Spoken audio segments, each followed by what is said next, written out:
Hello and welcome to another eCom Ops podcast. Today I'm talking to Moustafa from Push Analytics, and those guys are growth engineering and sales process experts delivering double and triple digit growth to your businesses. This is how it is stated on your LinkedIn profile, Moustafa. Welcome to the show. Hey, thanks, Norbert. Good to be here. Yeah, thank you so much for being here, Moustafa. I don't like too much and too long introductions. Just tell us a bit more about what are you doing and what is Push Analytics? Absolutely. So Push Analytics, when we started it with the idea of helping growth engineer businesses. And it was actually e-commerce businesses. That was our first foray into that. And we understood that the way in order to deliver growth, and growth is a process, and growth is not something you stumble upon, but it's a process and something methodical. And the way for you to be able to deliver that growth is that you need to use data. So data was at the foundation of everything we do. And that's what we use, with our knowledge to help deliver growth to e-commerce businesses.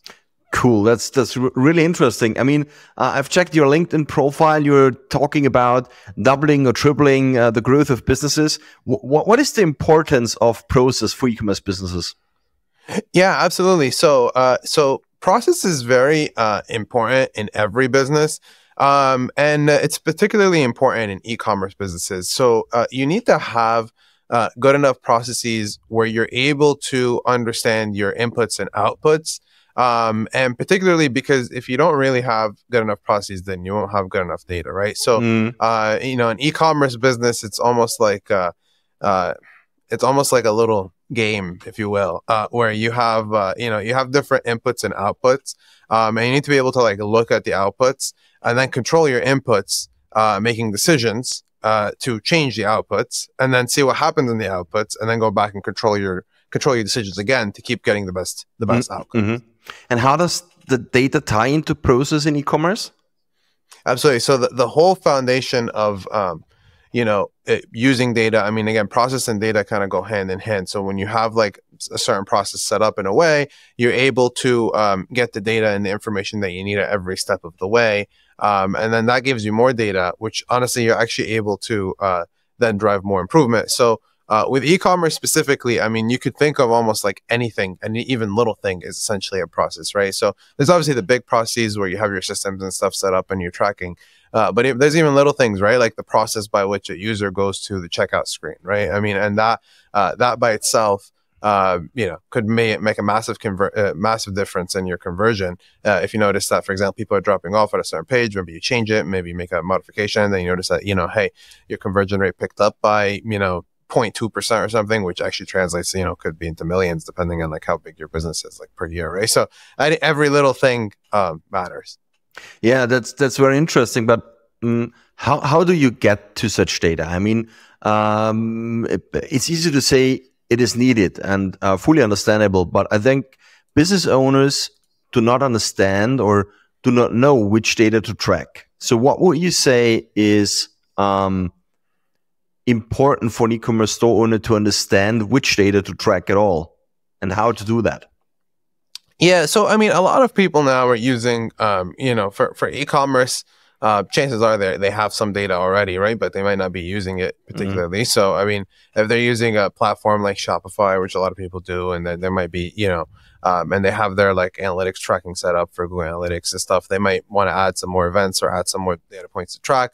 But really the bigger thing in the case of e-commerce business specifically is that they, it's like you have to look at the data in a certain way, and you have to get all the information, kind of a holistic view to be able to look at it in a certain way. So that's one of the things that we've been doing since early is, we have our own internal analytics that we use when we're doing growth marketing, which is, just the stuff that we know is very important to look at for growth. And we're looking at it all holistically in one spot to be able to drive consistent decisions on a daily level. Mm-hmm. Got it. I mean, how do business owners even recognize that they need business process improvement, particularly in e-commerce businesses?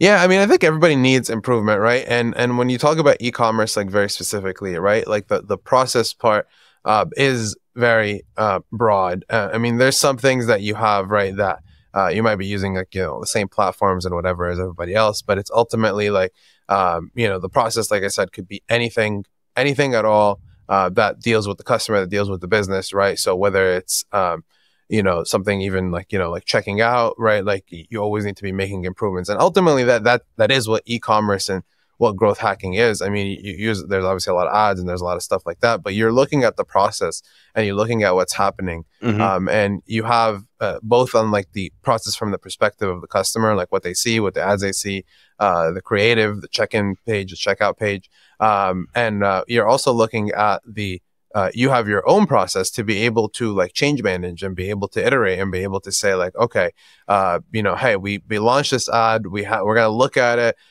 Here's what happened. Okay, you know what? This ad isn't really doing as good as we want. We're going to iterate. That's our process, right? So there's a lot, on both like the internal front and as far as like what the customer sees, like process wise, that is a big part of e-commerce businesses. If you're an e-commerce business that is at a point where you're kind of past the original point, and you have some revenue, you have people coming in, then it's going to be very important to look at this on a constant level, and that's how you deliver growth. And are there any specific signs or signals that I should listen for as a business owner to understand when is the best time to start with that? I mean, honestly, you want to start as soon as you really can, right? Like again, besides businesses that are like really in the early stage and still proving a concept, but if you are an e-commerce business and you have revenue, and you're looking to grow or looking to even like, I mean, again, a lot of these businesses are using ads and stuff like that. And that's a big part of it. That's a big part of what we do. But if you're looking to grow, you have to be doing that, to be able to grow. So, when we buy ads and stuff, we look at it, kind of holistically through the business. It's not just like, hey, and you can't do that. It used to kind of work where you could get away with that a little bit pre like iOS 14 and pre, ads getting really expensive, where you can kind of anybody can just like throw an arrow and turn on ads, and, not that it was like a instant thing, but, ads were cheaper, so you could afford to be very, very inefficient. But that's not the case anymore, right? So now you have to do it. And if you don't, you're probably not surviving, because your unit economic costs are not going to make sense, and you're not going to be able to sustain the businse. Yeah, I fully got it. I mean, that's unfortunately true in general. Any kind of online ads have been expensive, and you really need to care to invest the right way. Yeah. Could you maybe share a success story where the business process mastery led to significant growth for an e-commerce business? Do you have something? Yeah, so absolutely. So because we look at process, and again, just to be clear, I mean, we're buying ads for a lot of these with Google ads, Facebook ads, TikTok, all that stuff. So we are media buyers. But when we're doing that, though, we're doing it in a way where we're looking specifically at growth, and we've been doing that, since the beginning. Our motive was data-driven decisions daily, D4, so that we have a system by which we actually are able to iterate daily on this, and capitalize on gains and improvements. So because we do that, we're able to identify bottlenecks to growth where people wouldn't really think to look. So one of the things that we found with one of our early clients that we've helped actually triple-digit growth is we found through kind of constantly working it, is that one of the bottlenecks to growth there was actually some of their like key items would sell out on certain sales, and that would actually limit their growth, right? So it was actually like a little bit of an inventory thing.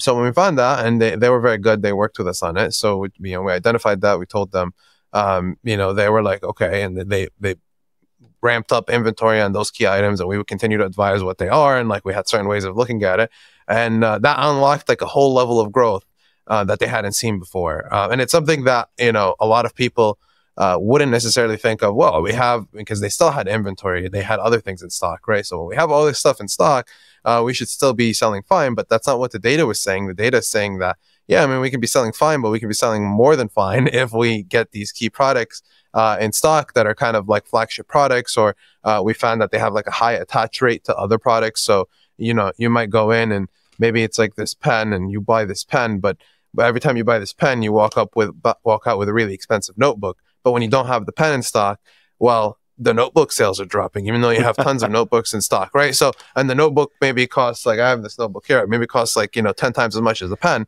But, it just kind of like how people work. They could buy in, they want the whole set, but if you don't have the whole set, they don't want to walk in.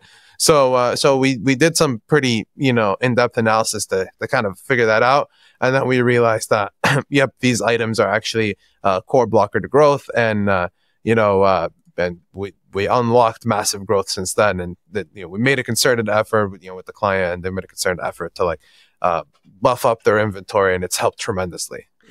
That's really a very interesting case, because there's so many things that are really notable about that.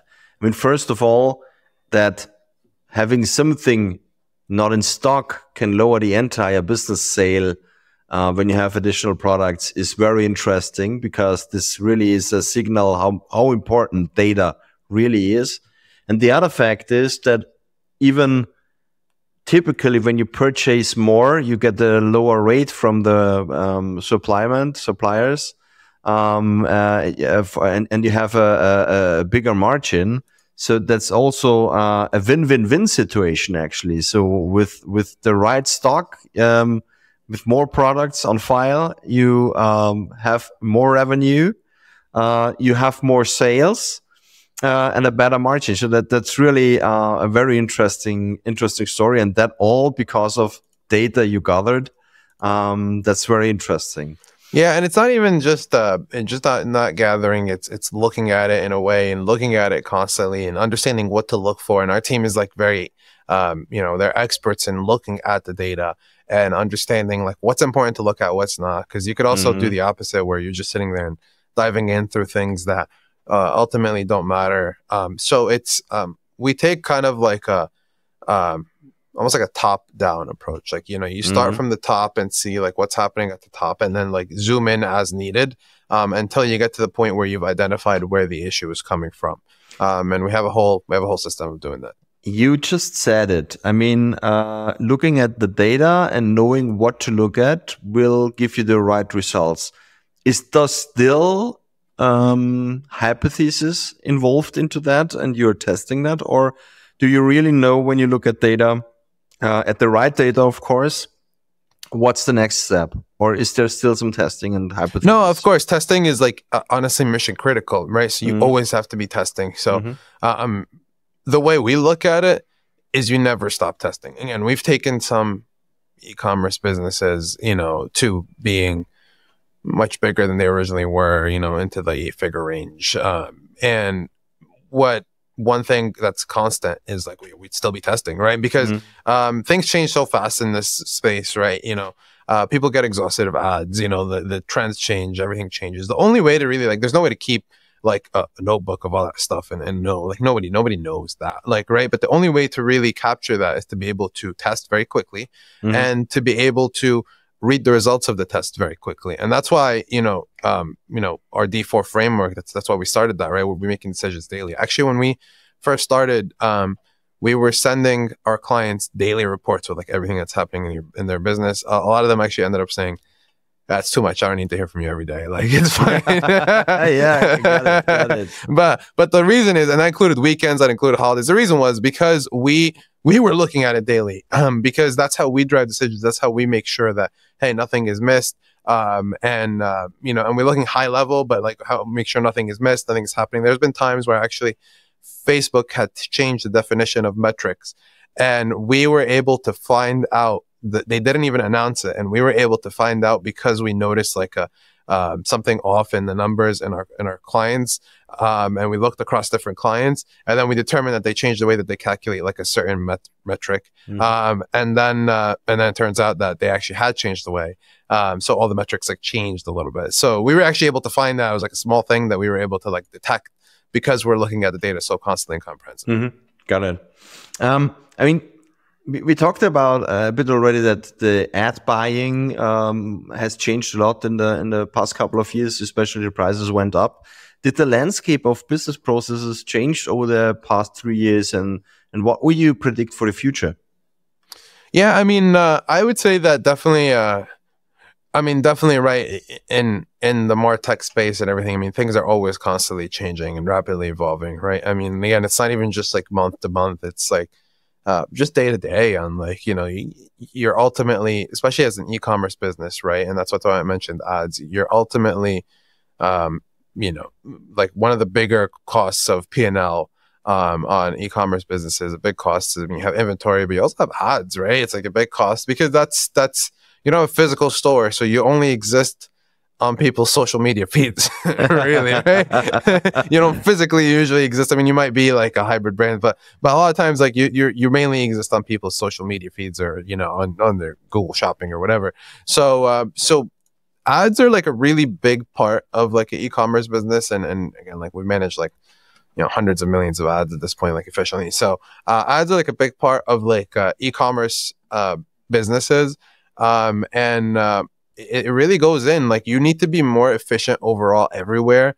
Right now, you always need it to be efficient, but the difference is that before you can kind of afford to get away with it, and you would just be doing like less better than how you would be doing if you were more efficient.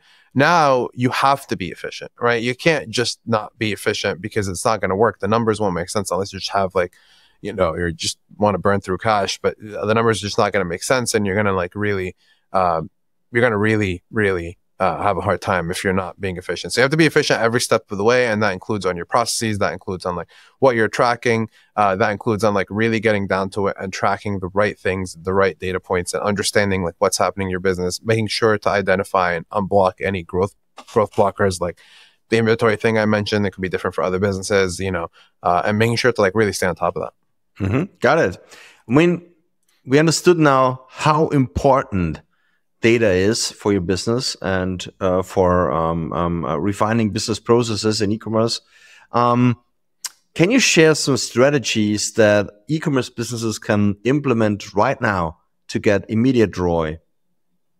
Yeah, so I would say right now, the one thing that you really, really want to start doing, if you don't do this already, go back, take a look at your data and understand what's happening, right? So it's not about, it's not going to be about getting immediate ROI, although you might find something that, really is like, hey, wait a minute, why is everybody falling at this point, right? Why is it that, for example, our ads have like a really high click-through rate. People are engaging very, very high. But then they come to the website, there's a lot of traffic coming to the website, but then our conversion rate is just so bad. It's just so bad. So what's happening? Oh, and then they all actually, they're actually adding stuff to cart, but then they just fall off after that. Why, right? Then maybe you find that a page is broken. Maybe you find that something is wrong. I mean, there could be easy wins. Sometimes there is. There could be easy wins, but you just, detect something and, like I'll give you like a little tangent here, a little example. Once we had one thing I tell people is like, like little changes make a big difference, right? We had somebody, there was like a sudden drop in conversion one day, and we're like, hey, we looked around, we did diagnosing, we're like, wait a minute, you guys make a change to the website? Like, hey, we changed the banner. Why?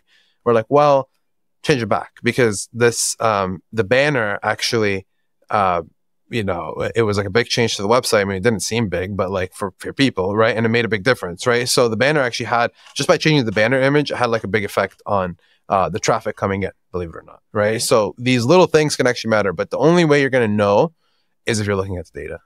And so you have to be looking at the data and you have to be looking at it constantly.